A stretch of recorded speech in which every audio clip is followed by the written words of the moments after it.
I never thought family could feel like a stranger's hand, tightening around your throat. For 20 years, I believed my parents would move mountains for me. That blood meant loyalty, and love meant sacrifice. But when the moment came to prove it, they didn't just let me down. They let me die, or at least they were willing to. Because to them, my brother's dog was worth more than my life. This isn't a story about money. It's a story about what happens when the people you take a bullet for pull the trigger themselves, and then smile for the family photo. But I didn't stay silent. I didn't stay broken. I waited, planned. And when the moment was right, I made them choose all over again, in front of the entire town. This is how it happened. My name is Clara. I'm 23 years old. It started in a morning when I was sitting at the kitchen table, the faint hum of the refrigerator filling the silence between us. My father stared at his phone, scrolling like whatever was on that screen mattered more than the conversation we'd been avoiding all week. My mother busied herself with a dishcloth, wiping the same spotless counter again and again. My heart was pounding so loud I could hear it in my ears. "You got the test results?" my father finally asked without looking up. I nodded, my fingers curling into my palm to keep them from shaking. "The surgery has to happen within the next 2 months. If we wait," the doctor said. I hesitated, swallowing hard. "I might not make it." The words hung in the air, heavy and suffocating. My mother's eyes flickered toward me for a split second before she glanced at the clock, as if she'd just remembered an appointment. My father put his phone down, leaned back in his chair, and let out a long sigh. "We've been thinking," he said slowly, "and we can't help you pay for it." For a moment, I thought I'd misheard him. My parents had savings. I knew they did. The same savings they'd tapped into for my brother Caleb's failed business, for my sister's wedding, for a new roof that didn't even need replacing. "Can't, or won't?" I asked, my voice quieter than I expected. My mother flinched. My father didn't. "It's just bad timing," he said. "Caleb's dog." And blinked. "What?"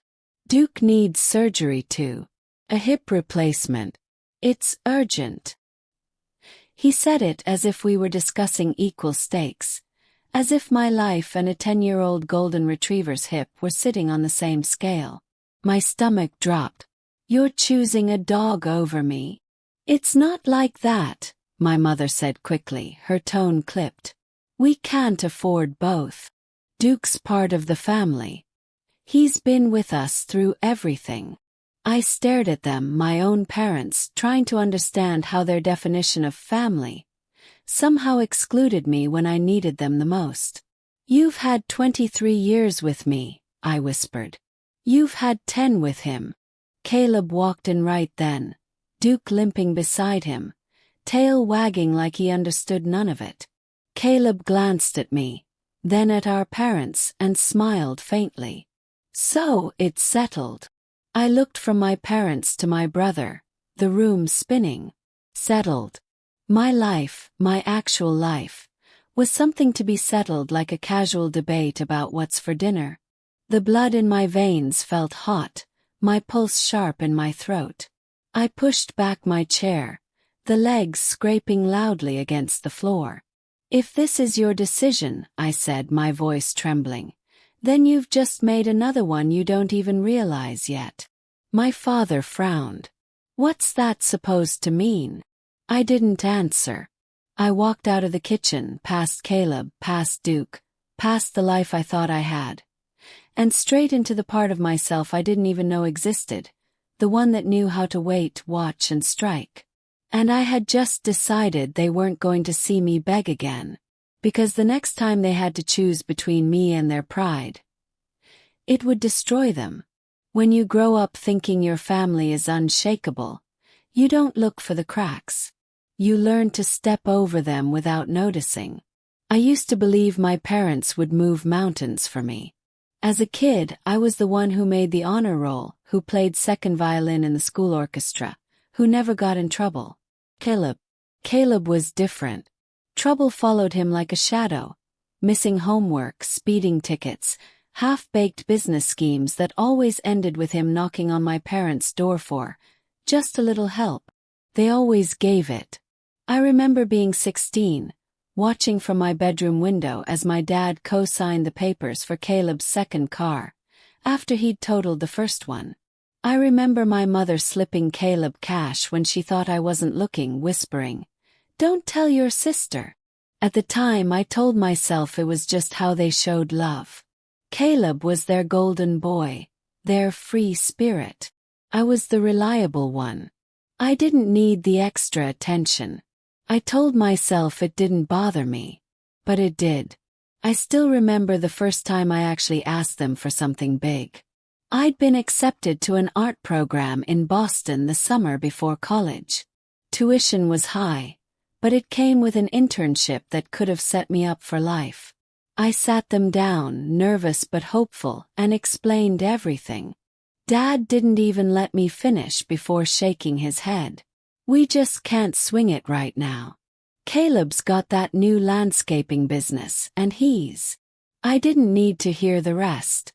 Caleb's needs always came first. Over the years I learned to stop asking. I saved my own money for college textbooks. I worked double shifts to afford a used car.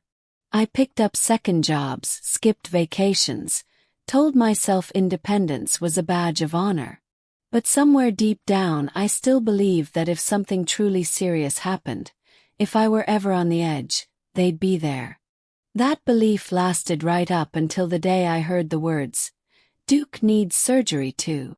It was like every past disappointment had been leading here, to this one moment where the hierarchy of our family became painfully clear. Caleb first, even if it meant my life came second. In the days after that kitchen conversation, the silence between us grew thick. My mother would send me short, clipped texts, "Hope you're feeling okay," without mentioning the elephant in the room. My father avoided me entirely. Caleb, on the other hand, seemed to enjoy the tension. He'd drop little comments like, "Duke's really lucky we can do this for him," or, "Not everyone gets a second chance, you know." Always with that smug half-smile. I wanted to scream. I wanted to tell them all that they'd broken something in me that no surgery could fix. But instead I stayed quiet. I let them think I was defeated. Because I'd learned something else growing up in that house. The quieter I was, the less they saw me coming. And I was already starting to think about what coming would look like. The morning of the betrayal was unervingly quiet. No birdsong through the kitchen window. No sound of my father shuffling through the newspaper. Just the low hum of the refrigerator and the faint ticking of the wall clock. I had come over because my mother said she wanted to talk. I should have known it wasn't going to be an apology. She sat at the head of the table, her hands wrapped around a mug she wasn't drinking from. My father was in his usual spot, elbow propped on the armrest, eyes fixed somewhere just past my shoulder. Caleb sat between them, wearing that insufferable smirk, a leash wrapped loosely around his wrist. Duke, the reason for all of this, sat obediently at his feet, tail thumping against the floor. "Your father and I have been thinking," my mother began, her voice measured, almost rehearsed. "About what?" I asked, though I already knew. She exchanged a quick glance with my dad before continuing. "We've decided to go ahead with Duke's surgery. Caleb's already booked it for next week." For a moment I couldn't process the words. It was like she was speaking a language I'd forgotten. "So, what about my surgery?" finally asked. Her eyes softened in that patronizing way I'd always hated. "Honey, we love you. You know that. But the doctors said your procedure isn't urgent. Duke's condition could worsen quickly." "Not urgent." My voice cracked, disbelief turning into something jagged. "I'm in pain every day. Can barely sleep. I need this." It's not like we're saying never, my father added. His tone so casual it made my stomach churn. Just later. When we can make it work. I stared at them, my own parents, as the realization crystallized. They weren't just making a choice. They were choosing Caleb's dog over me. My life. Caleb leaned back in his chair, stroking Duke's head like he was some kind of royalty. Don't take it personally, he said with a grin. It's just priorities. Something in me snapped. You've been their priority your whole damn life, I said, my voice low but shaking with rage. And now a dog gets to cut in line too? You know what, enjoy it. Enjoy your surgery, Duke. Enjoy the bill, Caleb. And when you need me, when you're the one lying in a hospital bed wondering who's going to show up, remember this. My mother flinched, but neither of them stopped me as I stood and walked out. By the time I reached my car, I could feel hot tears streaming down my face, blurring the driveway. My hands shook as I gripped the steering wheel.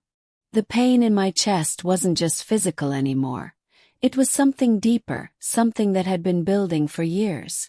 I sat there for a long time, listening to the sound of Duke barking inside, as if mocking me. That was the moment I knew.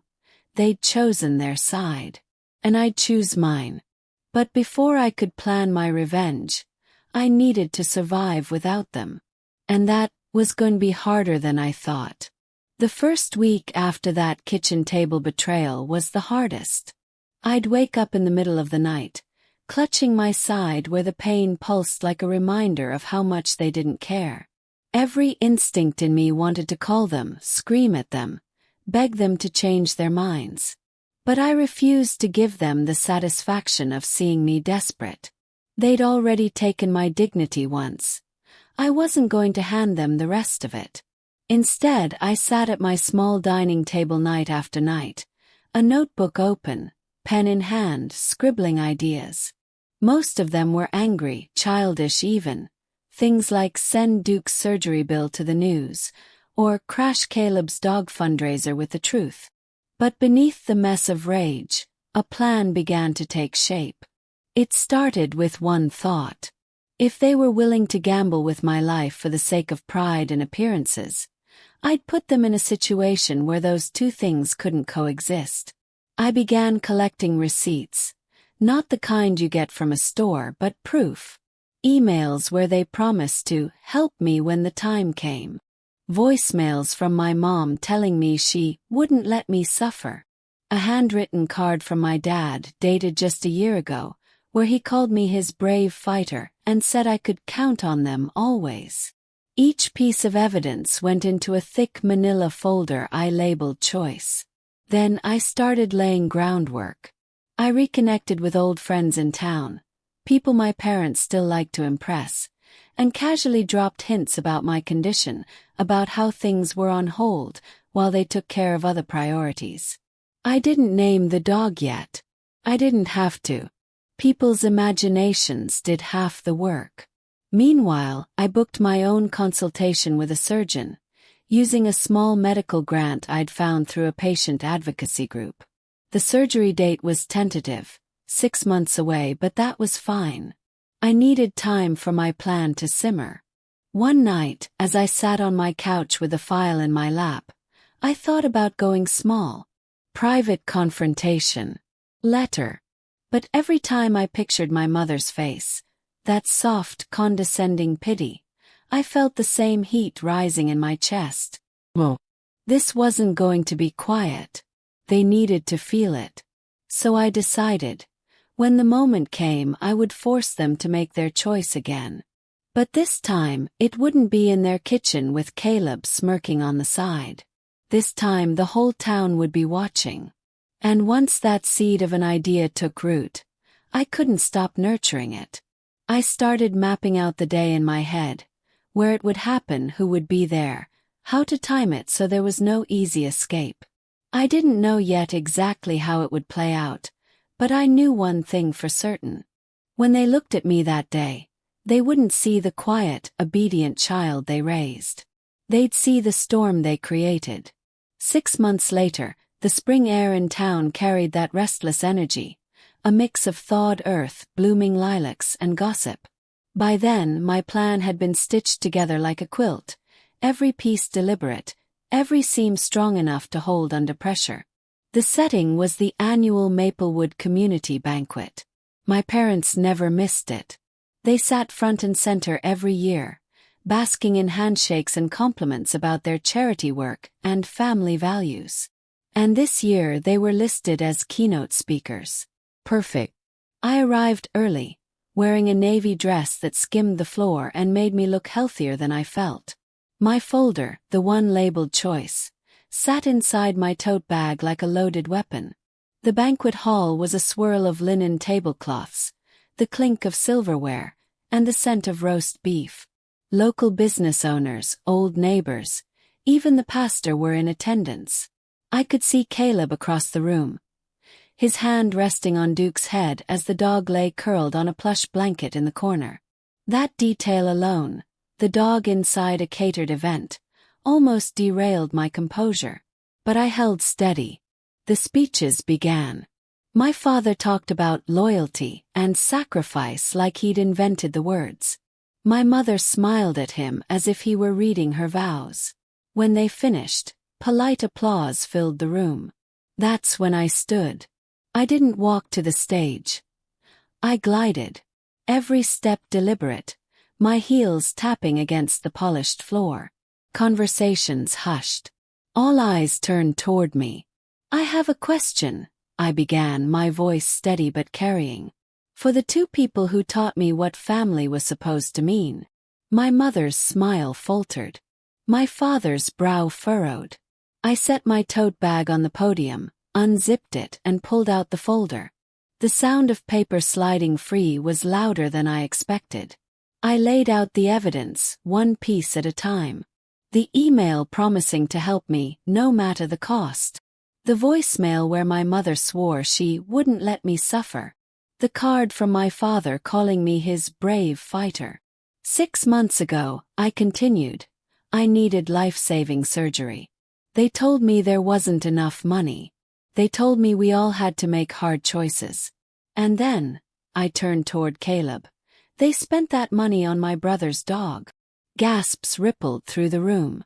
Caleb shifted uncomfortably, his hand dropping from Duke's head. "They chose him," I said, my voice tightening. "Over me."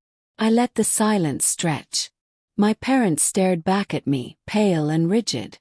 "But tonight," I went on, "I want to give them another chance. Choose again.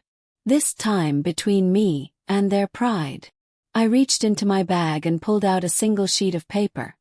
My surgery invoice, half covered by a sponsorship form from the banquet's charity fund. "You can help me now," I said. "Right here. In front of everyone. Or you can walk away and keep pretending to be the people you talk about in your speeches." The room was so still I could hear the air vents humming. My father looked at my mother. My mother looked at the crowd. The weight of dozens of eyes pressed down on them. Finally, my father reached for his wallet.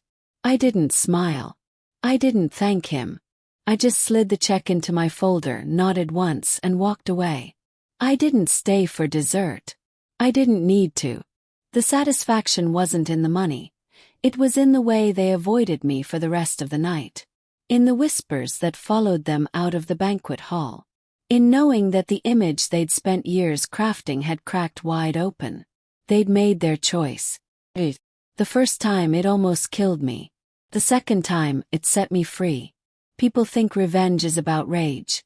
About screaming, burning bridges, making someone feel the hurt you felt.